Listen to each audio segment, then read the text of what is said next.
Hey tankers, and welcome back to World of Tanks with PR154, where we're on highway and we're following Hypo-Tanker of the Chaos Mob in the reward tier 9 French medium tank Char Futur 4. This is one of the tanks that's been available through Battle Pass right from the start. I believe if you were to exchange 9 Battle Pass tokens, you could pick up this tank. Now for Battle Pass Seasons 1 for 3, you had the choice between this vehicle, Object 7772, and the AE Phase 1, and then they added 2 more in Battle Pass Seasons 4 through to 6 for a few more Battle Pass token exchange requirements. You had the K91 PT, which would set you back, I believe, 12 Battle Pass tokens, and then Consumables, which would set you back 15. But I expect this vehicle will be available to you once Battle Pass returns following holiday obsolescence. We hope it returns. I don't believe we've had anything confirmed one way or the other on that one. So we have a three tank element heading towards A1. Very important strategic position to capture on highway. Once you're able to take A1, then you can start to do all sorts of things on the map. You can start to relieve a lot of pressure on your team elsewhere. We've also got the excellent base of fire here from the Waffenträger Elsfrunke Panzer 4s, and the Char Futur 4 also testing the mid. That's highly disincentivizing these vehicles from pushing out of the D and F lines and moving in to take A1 as well. So what can we say about Char Futur 4? It's got 105mm main armament and a 4-shot autoloader. Ammunition capacity is quite low on the vehicle, only 32 shells. So a lot of players tend to find they need to just back a horse and go all of one sort of ammunition type or the other. And that's often a side effect of having gotten to the late game and you've gone for the ammunition choice that you want, and you find I've gone through a full reload and I've only got 2 shells in the mag for my troubles, because we've been just trying to juggle and balance different shell types. So it's often quite tempting to sort of just back a horse. In this case, Hypo-Tanker's gone with a full loadout, if I can say it, of the APCR, which is delivering 264mm of penetration with 390 alpha behind it, which is not too bad at all. But the heat option on Char Futur 4 is quite good. You get 330mm of penetration with the heat shell. So I'm possibly a little surprised we haven't taken at least some heat shells going into this fight, just owing to the fact that Hypo-Tanker is bottom tiered in this particular engagement. Having said that, we haven't really run into any enemies where it's heat shells or bust. Most of the shots that have been taken have been against medium tanks, often in their flanks as well. So it's not like we're trying to go through beastly upper frontal plates of heavy tanks or anything as yet.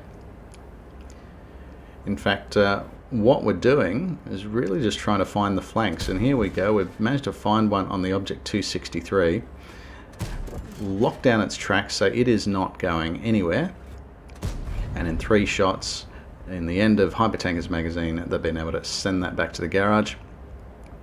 So we can see we've got a bit of a crossfire starting to develop here. We've got another friendly Char Futur 4 that is certainly causing all sorts of distraction in the south. Hypo-Tanker is also supported at his end by the Standard B. We can also see this Waffenträger Elsfrunke Panzer 4 playing the gully and trying to get a little bit closer to the enemy in the process. Enemy Type 61 looking on a bit of a sick hit point position there. And as Hypo-Tanker heads up, we do find an opportunity against the T110E4.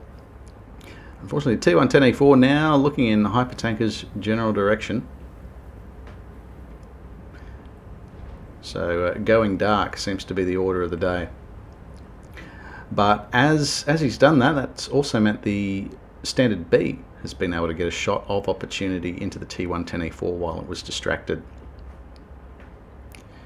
They can't play too aggressively there though, because they still have the Type 61 in reserve. Waffenträger Panzer IV appears to have put in a flanking shot into the T110E4, so just these being able to develop these firing angles is really wearing down on this enemy team. The way Hypo-Tanker's team has sort of been able to envelope this area as well, that's been able to take a lot of pressure off the city. It means there's none of these big scary tank destroyer guns are able to point across the map and cause damage to the, I guess, the bulk of their force. So Hypo-Tanker makes his move on the T110E4. Unfortunately, he eats around for his trouble, but now going for the killing shot on the T110E4 for their third kill of the game.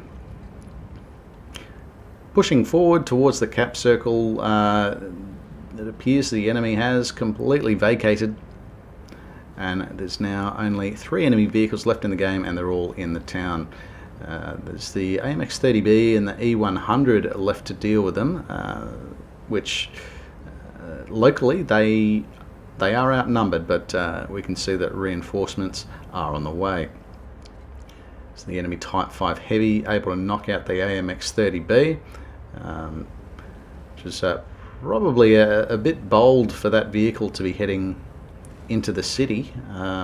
Possibly not best use of the role specialization of that vehicle, but no matter. They have a 3-gun advantage and a decent hit point advantage as well, so long as nobody starts taking any large alpha hits, which certainly plenty of opportunity for that. With we've got the Object 705A, a T95, and a Type 5 Heavy, so all rather heavy hitting vehicles, and of course Hypo-Tanker is approaching them in a vehicle that is not really renowned for its armor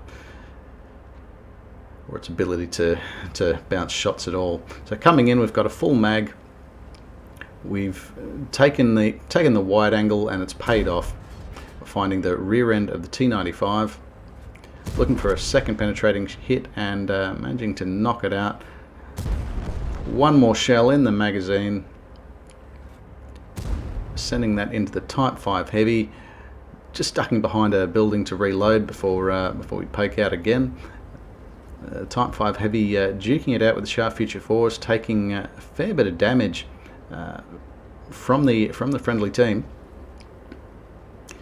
We've got fingers crossed for Hypo-Tanker here. Will they be able to reload in time in order to knock out the Type 5 Heavy? It's certainly one-shottable for Hypo-Tanker, but of course it's one-shottable for everyone else as well. You can see the other Char Futur 4 is also on the reload, and Hypo-Tanker is able to knock out the Type 5 Heavy for their 6th kill of the game.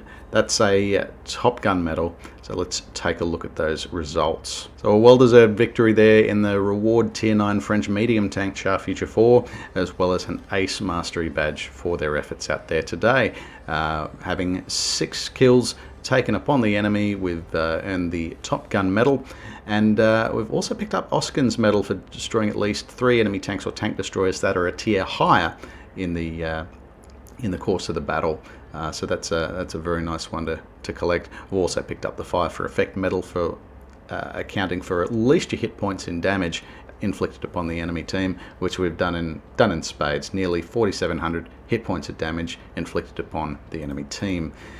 Having a look at the team scores, we have a convincing top by experience points placement. Of course, they were not too far behind them was the prototype standard B, which was really helping Hypo-Tanker out during that push from A1 in towards the enemy's corner. So well-deserved top experience placements for both of them. Of course, one of those Waffenträger Panzer IVs is also collected quite a healthy swag of damage as well in support of those 2 medium tanks.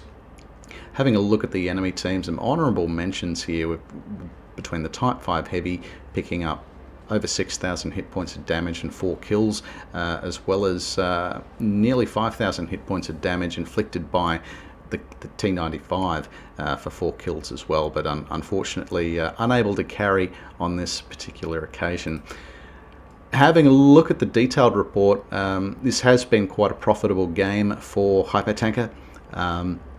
Just an important distinction to make with the reward tier 9 vehicles.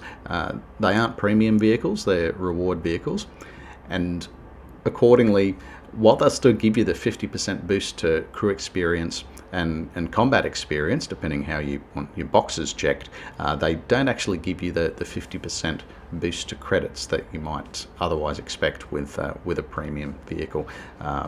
But we've sort of indicated earlier, he's gone with a fairly frugal loadout this time around. He's just fired the standard APCR for 264 millimeters of penetration. I personally probably would have wanted to balance that out a little bit, or change in favour of the heat, seeing a tier 9 and 10 matchup, but throughout the course of the battle, Hypo-Tanker's picked his flanking shots quite well and made excellent use of the standard APCR. So very well done to Hypo-Tanker there, with nearly 50,000 credits to their name. And if you've got a battle that you're happy with and you'd like to share with the community, please reach out over Discord or any of the links below, and we'll do our best to sort you out. In the meantime, take care out there.